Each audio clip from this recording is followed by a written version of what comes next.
series, atasi ketakutan dengan pengetahuan. Hari ini kita akan bahas soal takut menyusui karena takut nanti payudaranya jadi berubah gitu. Jadi nggak kayak pas gadis lagi, mungkin jadi kendor, mungkin jadi tambah kecil, mungkin atau malah jadi tambah gede gitu. Yuk kita langsung aja bahas tentang perubahan payudara ini. Nah, bener nggak sih kalau misalnya kita menyusui itu bisa menyebabkan perubahan payudara yang intinya sih menjadi lebih tidak bagus gitu anggapan orang-orang gitu. Karena anggapannya tuh yang bagus ya yang bulat gitu, yang kalau misalnya kita pakai bra terus mungkin agak kelihatan menonjol gitu kali ya. Nah, sebenarnya menyusui itu bukanlah penyebab utamanya, jadi dia cuman kayak dijadiin kambing hitam aja, kasihan kan ya. Jadi sebenarnya perubahan payudara itu sudah terjadi jauh seketika kita terjadi pembuahan gitu. Jadi ketika terjadi pembuahan terus kita mulai hamil, tubuh itu mulai beradaptasi, payudara mulai disiapkan untuk proses menyusui nanti.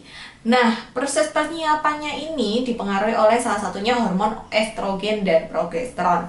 Apa saja yang berubah? Yang pertama adalah lemak di payudara itu meningkat gitu. Jadi, kalau misalnya kalian hamil itu bisa aja selama kehamilan itu kalian mengalami beberapa perubahan size gitu. Aku dulu sampai 3 atau 4 kali ya. Jadi dari 34 ke 36 terus ke 40, 3 kali gitu. Jadi berubah-ubah terus size-nya. Selain itu juga aliran darah itu mengalir lebih banyak ke payudara dibandingkan kalau misalnya kalian nggak hamil. Dan karena pertambahan massa lemak, terus aliran darahnya juga makin banyak, itu akhirnya otot yang menyangga payudara itu ikut melar gitu, ikut meregang gitu. Begitu juga dengan kulit di area payudara ini juga ikut meregang gitu. Makanya kadang ada yang merasa kayak payudaranya itu gatal, atau mungkin muncul stretch mark kayak putih-putih gitu, seret-seret gitu, atau mungkin ada yang kayak keunguan. Nah, itu karena payudaranya itu membesar gitu. Jadi seiring nambahnya massa lemak terus aliran darah, itu akhirnya kulitnya meregang, otot penyangganya juga semakin meregang. Nah, itu tuh yang nanti akhirnya jadi bikin berubah gitu. Ketika kalian sudah tidak menyusui lagi, atau misalnya kalian memilih enggak menyusui pun, ketika kehamilannya sudah selesai, ketika ASI-nya nanti sudah berhenti diproduksi, baik itu berhentinya karena kalian memutuskan untuk udah aku nggak mau menyusui, atau karena misalnya udah anaknya udah gede terus disapih, kan otomatis payudaranya udah nggak berisi ASI nih. Nah, itu nanti payudaranya itu akan menjadi kosong gitu.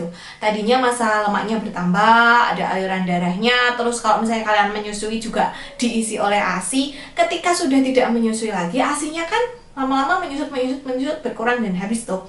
Nah, payudaranya jadi kosong.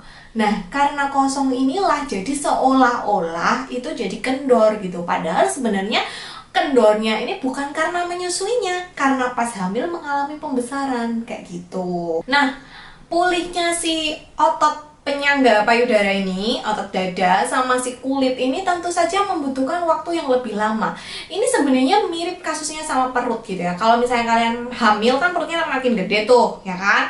Nah, setelah kalian melahirkan kan perutnya kempes, tapi apakah perutnya langsung kembali rata seperti papan setrikaan? Kan enggak ya. Jadi kadang kayak jadi ada bergelambirnya. Nah, itu sama.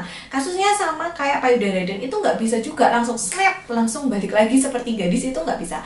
Jadi kalian butuh beberapa usaha ekstra. Gimana dengan ukuran payudara? Kan tadi aku udah mention ya, ketika kalian hamil mungkin ukuran payudaranya itu akan bertambah gitu.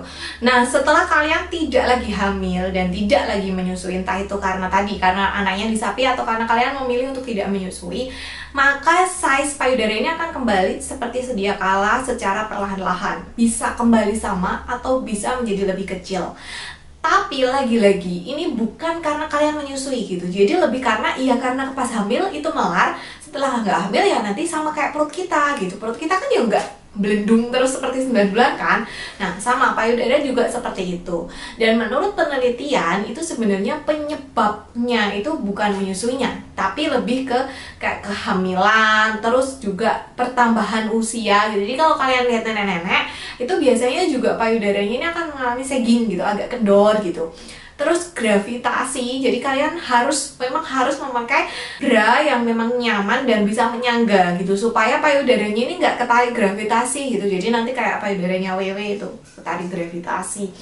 Terus juga bisa kalau misalnya kalian punya gaya hidup yang kurang bagus, misalnya merokok, terus gaya hidup yang nggak sehat, atau misalnya perubahan berat badan yang terlalu drastis, ya dari kurus langsung gendut atau dari gendut langsung kurus. itu biasanya payudaranya tuh juga akan ikut berubah gitu. Nah, terus gimana supaya payudaranya ini tetap oke punya selain operasi ya? Kalau operasi sih langsung clean gitu, langsung bagus lagi payudaranya, Bu. Nah, selain operasi itu kalian bisa rajin berolahraga, terutama untuk melatih otot dada. Jadi supaya si ototnya tadi yang ikut melar ketika kalian hamil itu kembali sedia kala ya, sama sih kayak perut gitu. Kalau kalian pengen perutnya kembali normal kan ya harus berolahraga. Nah, sama dada juga itu. Jadi ketika otot dada mengencang itu bukan berarti payudara kalian terus langsung jadi tung gitu ya, tapi itu akan membantu menahan supaya payudara itu nggak sagging gitu, nggak kendor kayak gitu. Terus juga jaga pola makan, supaya apa? Supaya berat badannya tuh nggak terlalu fluktuatif, naik turun gitu. Kalau hamil ya supaya naiknya itu pelan-pelan gitu, nggak langsung drastis. Terus kalian juga bisa kasih krim, jadi supaya tidak terjadi stretch mark, karena stretch mark itu kan nggak cuma terjadi di perut ya, kadang juga di payudara. Nah, payudaranya ini dijaga supaya tetap lembab kulitnya, jadi ketika nanti meregang itu nggak pecah kulitnya gitu, jadi lapisan epidermisnya tetap utuh, jadi nanti nggak ada guratan-guratan halusnya seperti itu. Dan ya walau bagaimanapun perubahan itu adalah salah satu hal yang pasti akan terjadi di dalam kehidupan kita, termasuk payudara. Tapi bukan berarti karena payudaranya ini berubah karena menyusui terus kita jadi nggak menarik lagi atau gimana gitu, nggak, karena kalian lebih dari ukuran payudara ya gitu. Jadi kalau misalnya pengen payudaranya bagus lagi sih gampang gitu, kalian bisa operasi gitu. Tapi yang penting adalah kalian bisa menerima diri kalian itu apa adanya dan berusaha semaksimal mungkin untuk menjaga apa yang kalian punya gitu loh. Maksudnya, wah payudara aku kendor banget nih, ya udahlah aku harus gimana ya? Misalnya olahraga, makan sehat, atau pakai krim gitu. Tapi nggak usah terlalu yang aduh payudara aku jelek nih, pasti nanti suamiku nggak mau lagi sama aku. Tapi jangan sampai berpikiran yang seperti itu. Menjadi ibu adalah salah satu proses yang sangat menyenangkan, dan semoga kalian semua sehat selalu, lancar proses menyusuinya. Sampai jumpa di video series berikutnya.